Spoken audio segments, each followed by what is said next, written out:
রাতারপুল visit করতে যাচ্ছি আমরা। আমরা নৌকা ভাড়া করেছি 1080 টাকা দিয়ে, আনলিমিটেড ঘুরাবে আমাদেরকে। চলো আমরা নৌকার দিকে আগে।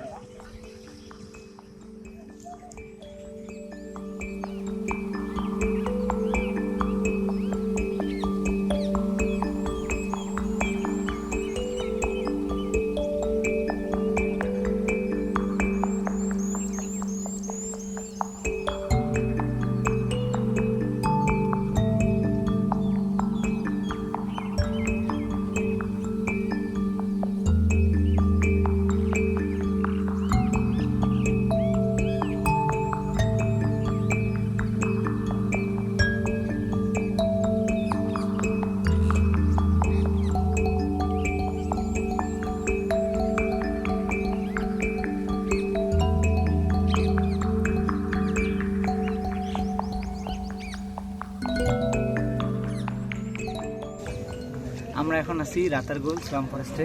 তো আপনারা যে প্লেসটা দেখতে পাচ্ছেন, দেখেন এখানে যে আমাদের এই যে গাছগুলো দেখতেছেন, প্রায় এক অংশ মাটির তলে, মানে পানির নিচে এক অংশ।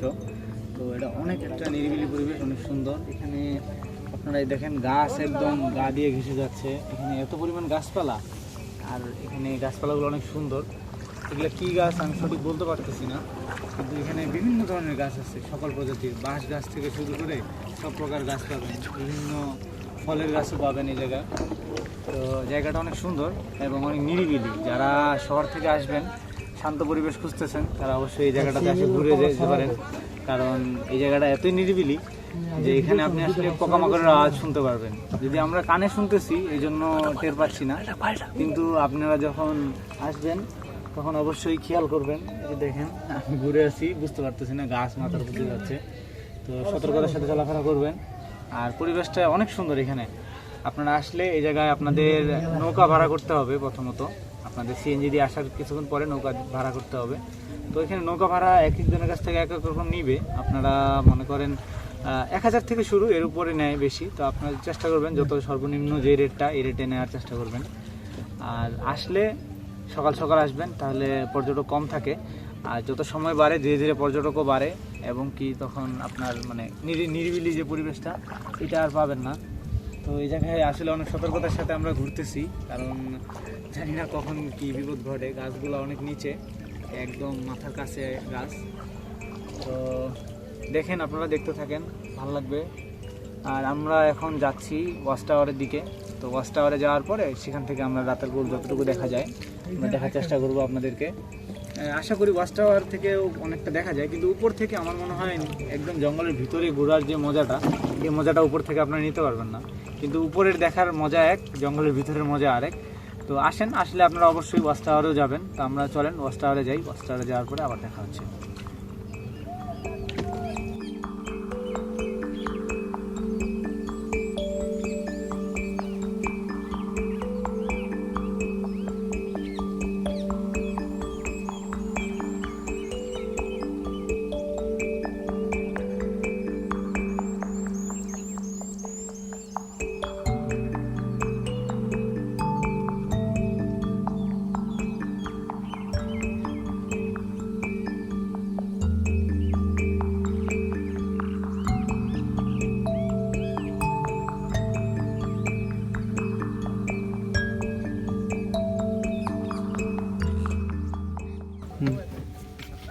আমরা এখন রাতারগুল ওয়াচ টাওয়ারের সামনে। তো ওয়াচ টাওয়ারের অর্ধেকটা পানির নিচে। তো আমরা ওয়াচ টাওয়ারে ওঠার চেষ্টা করবো, ইনশাল্লাহ দেখা যাক উঠতে পারি কিনা। যতদূর পারি আপনাদেরকে দেখাবো উপর থেকে। তো চলেন দেখি কী খবর ওয়াচ টাওয়ারে। ওকে,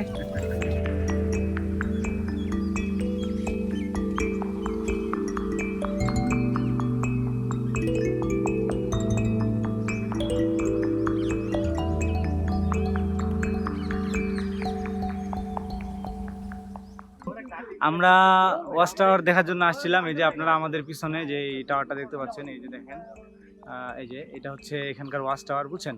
তো আমরা ওয়াচ টাওয়ার দেখতে আসছিলাম, কিন্তু ওয়াচ টাওয়ারের উপর থেকে আপনাদের দেখাতে পারলাম না, এটার জন্য দুঃখিত। কারণ নিচে ওনারা গেটে তালা দিয়ে রাখছে, এই জন্য দেখেন এই ওয়াচ টাওয়ার, এই যে দেখেন এখান থেকে উপরে উঠলে আপনাদেরকে একদম স্পষ্ট সব ক্লিয়ার দেখাতে পারতাম পুরো রাতারগুল। এই দেখেন এখান থেকে পুরো রাতারগুল দেখা যায়। এটা ঝুঁকিপূর্ণ এই যে কিনা সেজন্য বন্ধ কিনা সেটা বলে দিন। এই যে দেখেন, দেখছেন এনে পুরোটা দেখা যাইতো, কিন্তু ওয়াচ টাওয়ারটা অনেকটা ঝুঁকিপূর্ণ। এনে বৃষ্টির জন্য অনেকটা এই যে কি বলে আপনার এটাকে অনেক শ্যাওলা বসছে সিঁড়ির গায়ে, এই জন্য এটাতে যদি আপনি উঠতে চান স্লিপ করে পড়তে পারেন। এই জন্য হয়তো ওনারা ওই ওয়াচ টাওয়ারটা ক্লোজ করে দিছে। তো তালা দেওয়া, তালা বন্ধ, তালা টপকায় যাওয়া যায় গেট টপকায়, কিন্তু ওখানে লেখা আছে যে জরিমানা 500 টাকা। তো এই জন্য আমরা আর উঠলাম না, রিস্ক নিলাম না, আবার এত রিস্ক নিয়ে কে উঠবে। তো এটার জন্য দুঃখিত, ওয়াচ টাওয়ারটা দেখাতে পারলাম না, ওয়াচ টাওয়ারের উপর থেকে পুরো ভিউটা। তবে ইনশাআল্লাহ নিশ্চয়ই আগামীতে ড্রোন শট আসবে, ড্রোন শটে আপনাদেরকে ফুল ওয়াচ টাওয়ারের যে ভিউটা এটা দেখাবো।